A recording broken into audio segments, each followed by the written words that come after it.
I'm done. I've worked 15 minutes today and I'm tired. Oh, it's more than 15. So yeah, Steve McQueen, Johnny, I met at a car show, and he told me, Paul, Steve McQueen bought this car for me. Okay. And I said, Johnny, I'm thinking actually, I'm not saying, oh, that's cool, Johnny.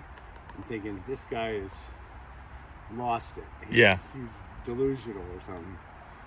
So it's a nice car. It was a red fastback black interior. And he's, I see him like 8 years later. Okay. And I go, I recognize Johnny in this car. And he goes, he doesn't recognize me. And he says, Paul, Steve McQueen bought this car for me. And I said, really? He says, yeah.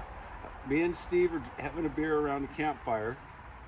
He comes up to me or we're talking, and he asks, what's your favorite car or whatever? And Johnny says, a 68 fastback.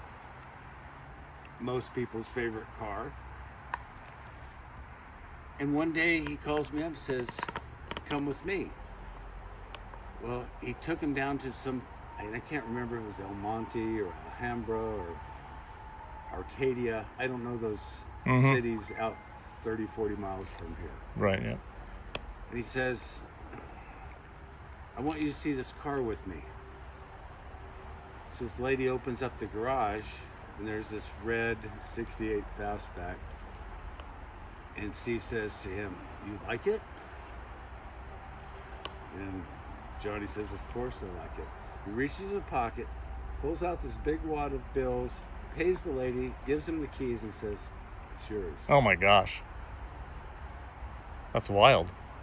I mean, how do you fake a story like that? Yeah, well. I mean, right? But anyway, so when I bought the car, I mean, there's a whole fast forward that you're going to skip some of that. But when I bought the car, I said, being that it's a 68 deluxe interior, I'm making a bullet clone.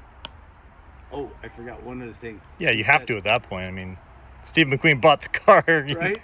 Has to be a bullet. So it's, yeah. He also told me the reason it's got a left door on it that's a 67 door is because he wrecked it against one of his motorcycles. He hit it and dented the door. He went to his own car, pulled the door off, and put his own door on. And I don't know if he actually painted it at that point or whatever, but probably did. I would think if Steve is going to buy him a car, probably going to paint the car that he just wrecked. But so I left the 67 wing vent window. When I was doing something with the latch, I pulled the door panel off and I saw a piece of wood in there where it was drywall screwed. The Deluxes had a pull handle. And it's got this pull handle. And I said, well, this is a piece of Steve McQueen wood here. Yeah. You know, and I'm putting it all back together. Definitely. I could fix it proper. Right. But the story to me is more. Got to keep it the way it is. Yeah. So that's one of the ones that I'm probably going to keep and restore. And I've had crazy money offered for that car. Oh, I'm sure. Just because I told them the same story. Yeah. Right. Yeah. So now some of these cars are either my kids. They're going to be my retirement income or whatever, or because as an old banker, I don't trust Bitcoin and stocks and bonds and stuff like that. These are my investments. This is your stockyard. This is my stock. Yeah. So, and I wanted to do a video with Julian to show people how to pick and buy a good car, because so many people buy the wrong car. Yeah, exactly. They call a pig with lipstick. Right. And then they keep dumping money into it. There's a lot of those. Yep. Yeah. So, anyway. So what's the grand plan here? I mean, you have obviously a lifetime supply of every kind of Mustang part there is. Oh, so, and the parts? Yeah, I mean, for all the parts. I mean, you got to deal with so many parts here. Well, it's really my stock. Yeah. Because I love building cars. So when I get a car, a convertible 4-speed car that needs doors, trunk lid, right? You know. Yeah. I have the parts instead of having to go out and actually find a rear end that's 65, find the door, that's not a nice door. Right. Yeah, you got it all in the yard. It saves me so much time in building cars to have everything. Mm-hmm. And some parts are junk, but the bolts or clips or screws. Yeah. Some of that stuff you can't buy. Something salvageable from everything. Yeah. Yeah. And you retap it, or you wire wheel it, or you restore the part too. Yes. And keeping it original, for me, is more important than just buying a kit from CJ. I mean, CJ, if you're listening, I want you as my sponsor. Believe me, I'm not saying anything bad about your parts, that I send people to you all the time. Anyway. But yeah, I mean, how many wing vent windows does somebody need? Yeah, exactly. But the bolts, the clips, the screws, the pieces of the glass. Right. You know, people say I've got a scratch glass because the guy at the body shop hit it with a DA. Yeah. And they just need the glass. They don't need the whole thing. And some stuff you have to buy a complete assembly. You can't just buy the glass. Exactly, yeah. Or they want the Carlite logo on the glass. That's true. Yeah. Because their car is an original car. Absolutely. So I just save everything because it's easier to save it. When I moved here, I still kick myself. I think I scrapped like 8 or 9 3-speed trannies and 5 or 6 engine blocks. And probably 20 sets of those interior rear quarter panels and stuff that I wasn't selling and figured I'd never need that many of them. Yeah. I kept some. Right. But I scrapped trailer loads of parts, and now I'm regretting it because I needed that drive shaft. Exactly. It's always the stuff you get rid of. That happened to me. I was like, I've been holding on to this alternator for 20 years, never needed it. And then I throw it away, and then a week later, shoot, I need a core. Right. That's hindsight, they say, is 20/20. So I'm trying to be a little bit wiser steward, maybe. Now, as I get older, trying to help people a little bit more, you know. I mean, I see, like, the guy that just left with the clips and the nuts, and he builds nice cars. Yeah. To give him an original nut or clip or screw or whatever for me, and to educate him on holding this before you tighten that, you know, that's where I get more enjoyment than a few bucks. Definitely. And when you go on eBay and you see the guy wanting, you know, $500 and saying it's original, you know, because he's taken some oil and a rag and made it look pretty. Exactly.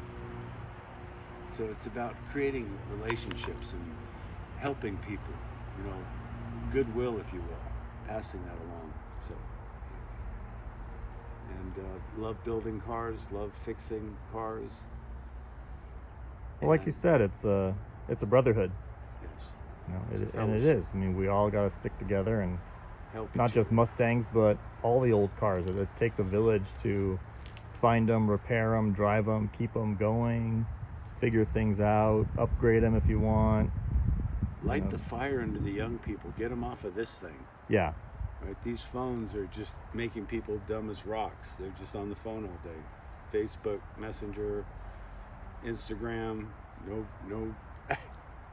Not knocking any of you guys. Car Instagram's fine. Well, yeah, cars. That's the exception. Yeah. Yeah, that's me. Yeah. Wait, I got a message. Hold on.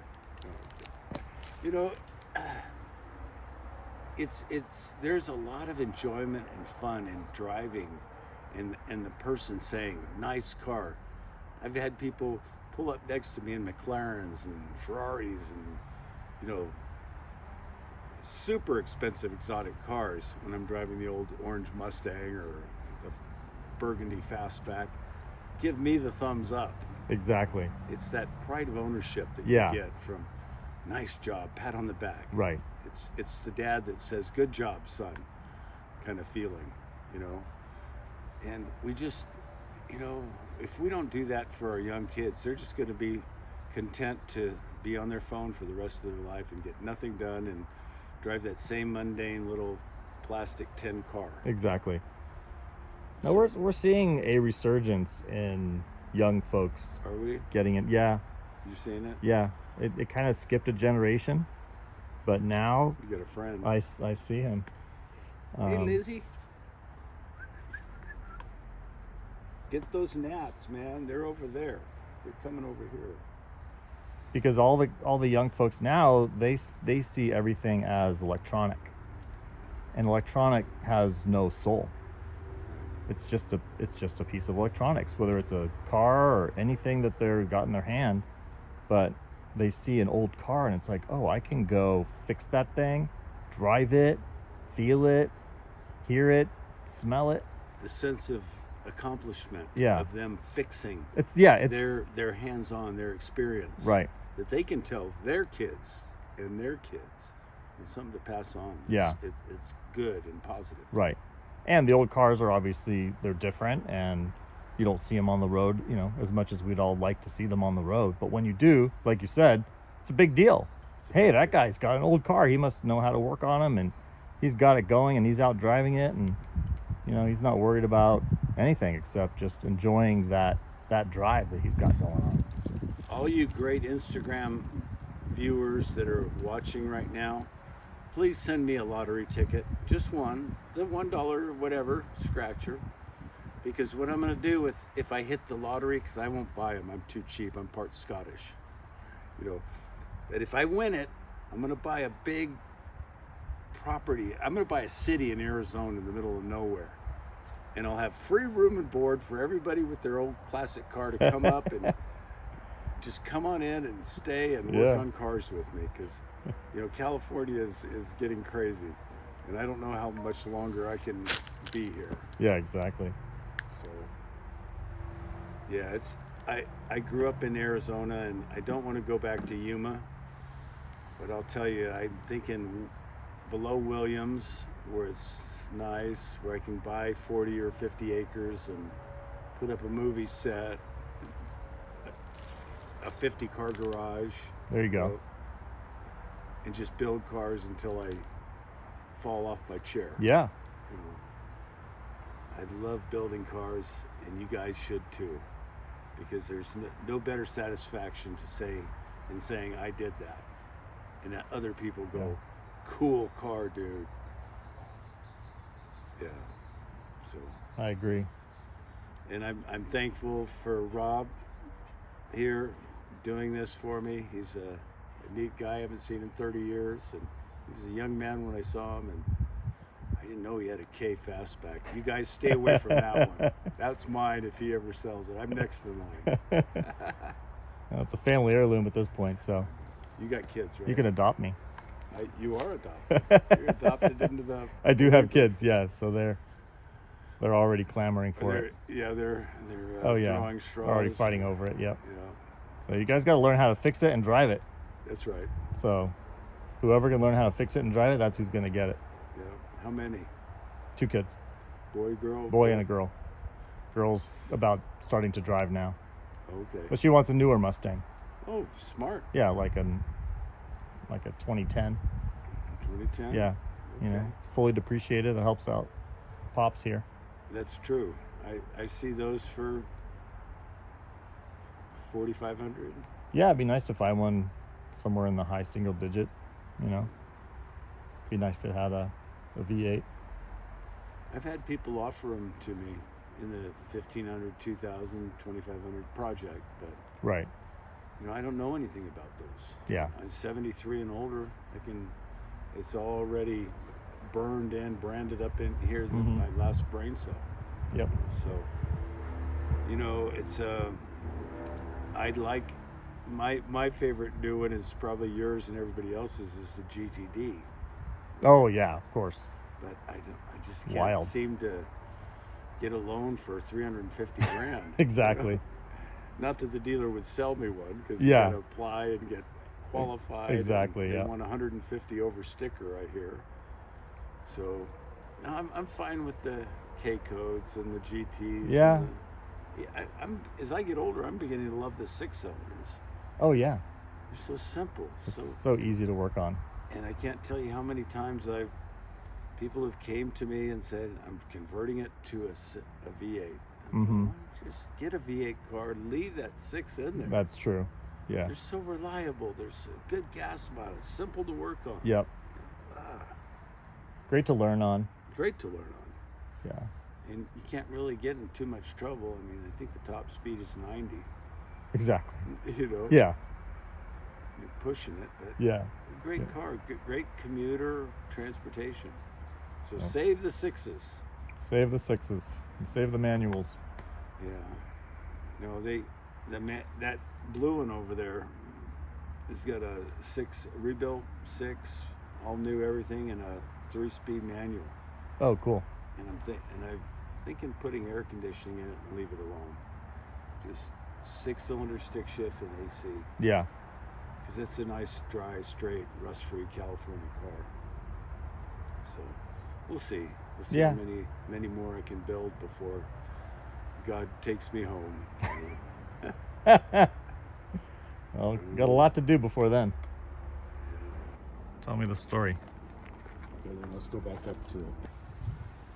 That was on my bucket list, is to save that car. And Ron, I can't remember Ron's last name. He used to work for Ghost Light. He passed away, lived in Lakeview Terrace. He built the bucket list car for Ghost Light. And he called me up one day and says, Paul, we've totaled the car. Do you want the car? And when they did the jump, it landed on the front right. Okay. And he says, I need a wiring harness, I need end caps, I need all these parts for a 65.6 coupe that he was building. Can I trade this shell, this crash shell, for these parts? I said, Ron, sure. And I looked at the car and I went, what did I do? Yeah. Just gave away $1,000 worth of parts for this pile of junk, and maybe I can save the roof and sell the roof or something.